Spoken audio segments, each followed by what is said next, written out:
सुप्रभात बच्चों। आज की कक्षा में आप सभी का हार्दिक अभिनंदन है। बच्चों, मैं बार बार आप सभी को समझाती हूँ कि व्याकरण पढ़ना क्यों आवश्यक है।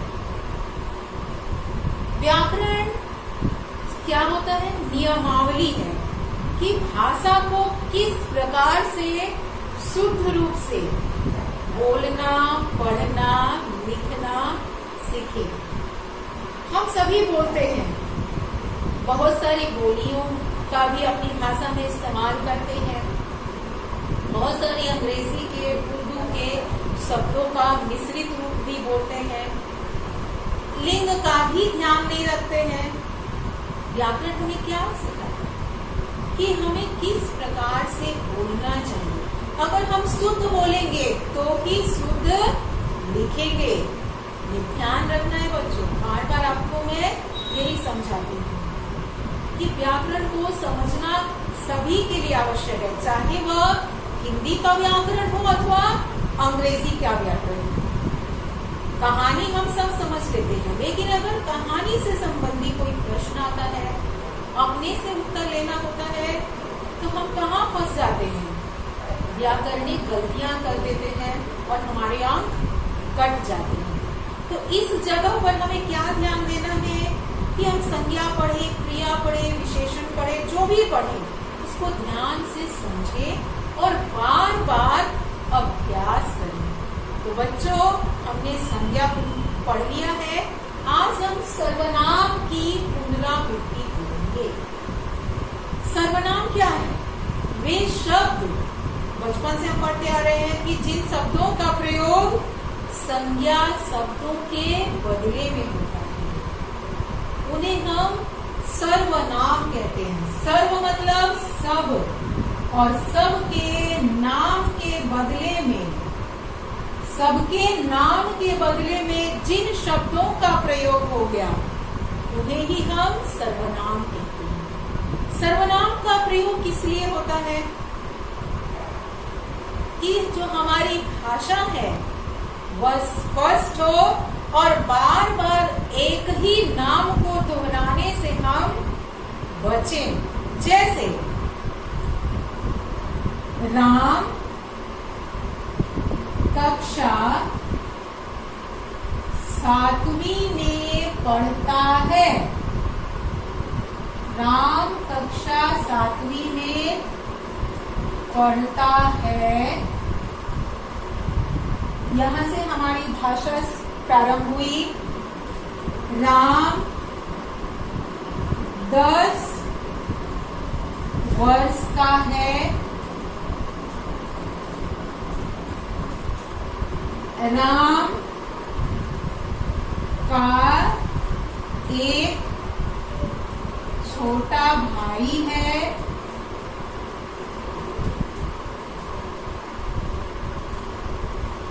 राम पटना में रहता है। बच्चों, ध्यान देंगे कि हमारी भाषा यहाँ अशुद्ध नहीं है। ऐसा नहीं है कि बार बार राम लिखने से वाक्य गलत हो गया, लेकिन जब हम एक ही नाम को बार बार दोहरा रहे हैं तो क्या वह सुनने में, पढ़ने में अच्छा लग रहा है? राम कक्षा 7वीं में पढ़ता है। राम 10 वर्ष का है। राम का एक छोटा भाई है। राम पटना शहर में रहता है।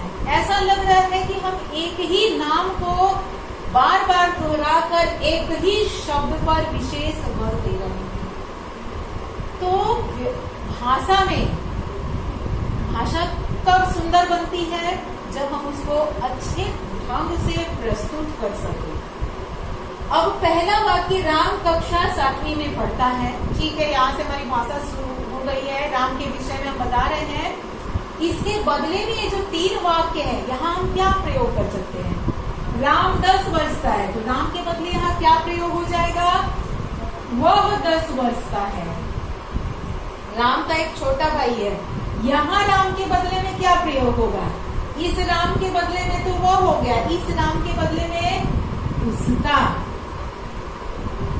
राम पटना में रहता है, इस राम के बदले में वह।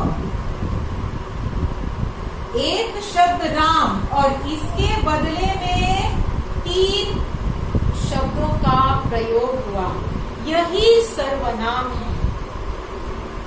ये तो एक उदाहरण है, आपको और उदाहरण मिलेंगे कि संज्ञा शब्दों के बदले में जब हम दूसरे शब्दों का, संज्ञा शब्दों के बदले में मतलब किसी एक शब्द के बदले में, जब हम किसी के बदले में, जैसे मेरा ही उदाहरण लीजिए, मेरी अध्यापिका का नाम रिंकी ओझा है, किसके बदले में आ गया? रिंकी ओझा कौन है? अध्यापिका है। यहाँ पर सर्वनाम शब्द कौन है? मेरी, और इसका प्रयोग कौन कर रहा है? आप कर रहे हैं। तो आपको और उदाहरण मिलेंगे जहां पर संज्ञा शब्दों के बदले में सर्वनाम शब्दों का हम प्रयोग करते हैं, और सर्वनाम का अर्थ क्या होता है? सबके नाम के बदले में जो शब्द प्रयोग हुए, अर्थात संज्ञा के बदले में, संज्ञा के बदले में प्रयोग होने वाले शब्दों को सर्वनाम कहते हैं।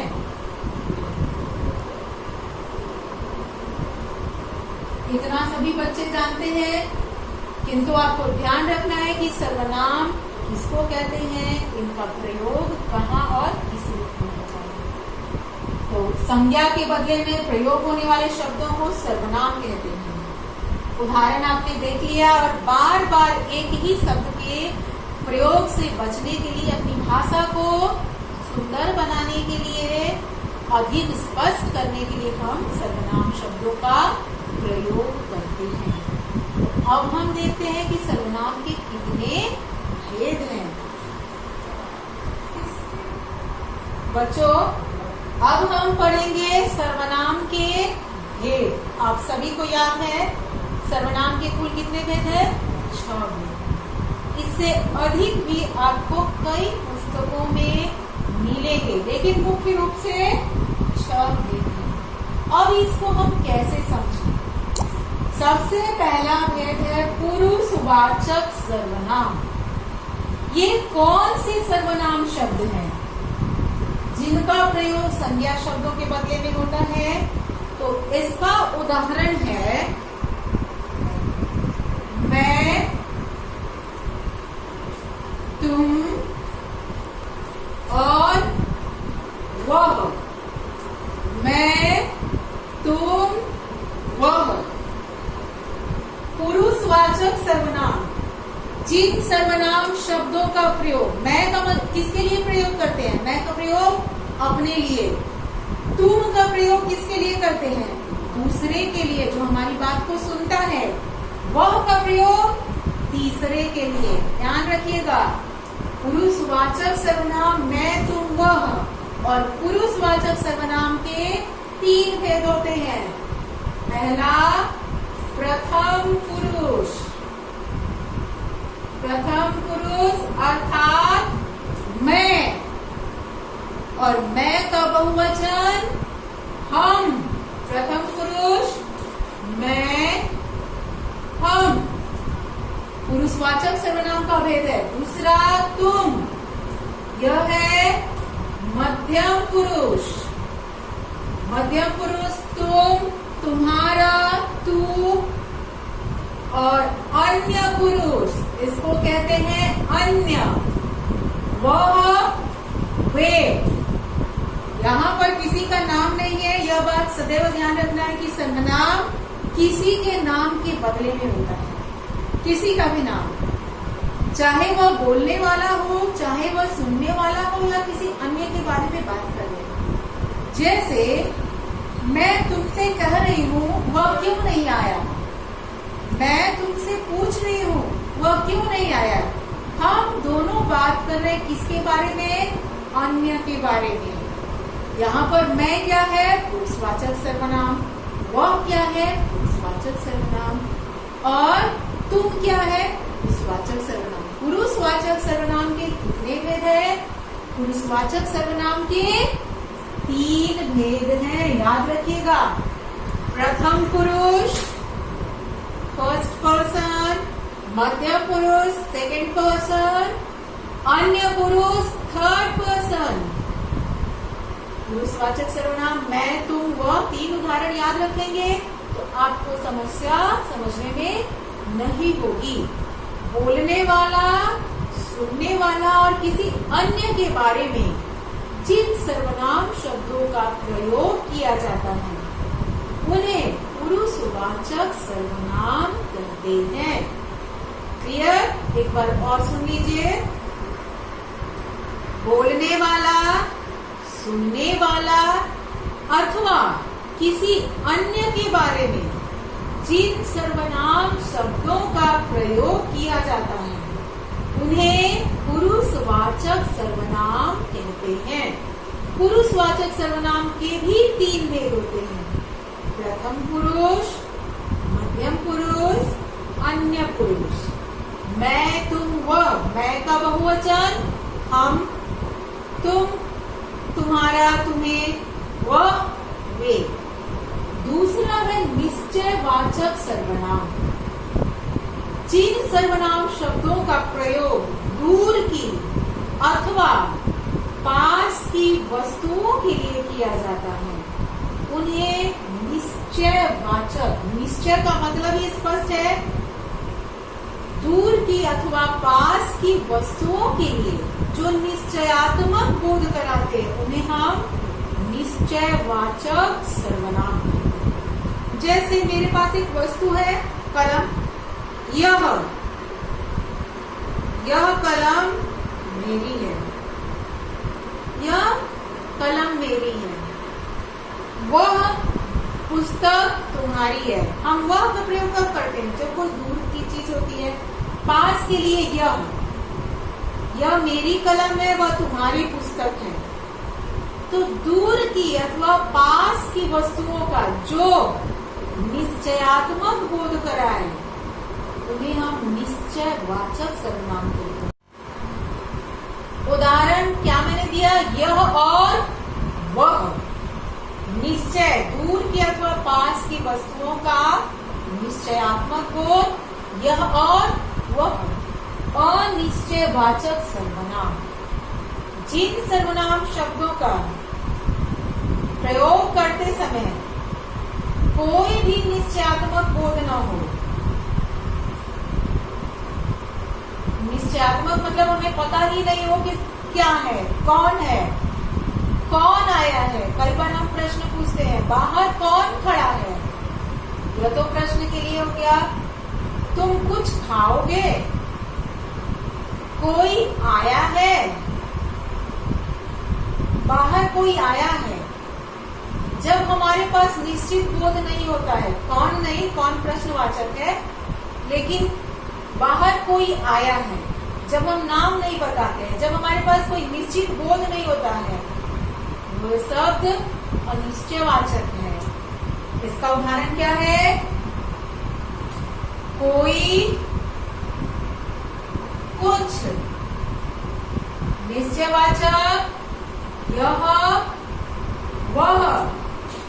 तुम कुछ खाओगे? हमने कोई निश्चित वस्तु के बारे में या खाद्य पदार्थ के बारे में नहीं बताया कि क्या खाओगे, तो यह भी क्या है? अनिश्चयवाचक।